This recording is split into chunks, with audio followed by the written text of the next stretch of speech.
Sixième point, ça va être la pression sociale et culturelle. Alors qu'est-ce que j'entends par ça?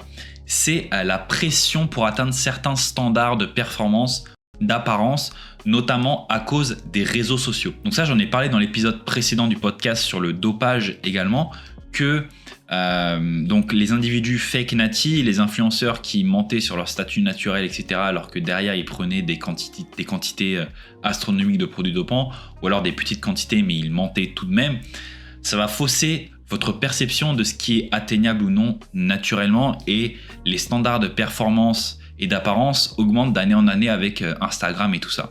Donc vous êtes submergé tous les jours par des images et des vidéos de corps parfaits, de photos, de corps photoshopés, de mecs qui soulèvent 180 kg au développé couché, des mecs qui font des 300 kg au soulevé de terre, etc., des performances astronomiques, et ça vous fait penser que c'est normal d'atteindre ces standards-là. Alors que lorsque vous allez ensuite dans votre salle de sport, vous voyez très bien que 90% des gens, voire plus, n'ont pas du tout ces standards-là. Et que finalement, votre corps est peut-être très très bon.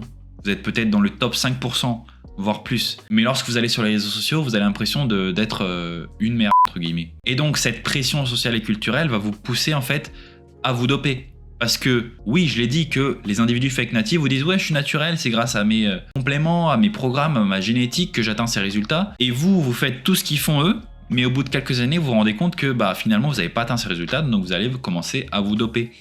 Et ensuite, vous voyez que vous allez atteindre certains résultats, mais comme eux se dopent depuis bien plus longtemps que vous, ils ont des résultats, des meilleurs résultats. Donc, vous allez vous dire « il faut que je continue, etc. » Donc, vous allez dans cette pression de dire « j'ai perdu 3 ans et eux, ça fait 3 ans qu'ils y sont, donc pour les rattraper, il faut que j'en fasse en continu. » Et donc, vous allez omettre tout ce qui est période de pause, tout ce qui est protection, etc. Vous allez vouloir combiner je ne sais combien de molécules à la fois.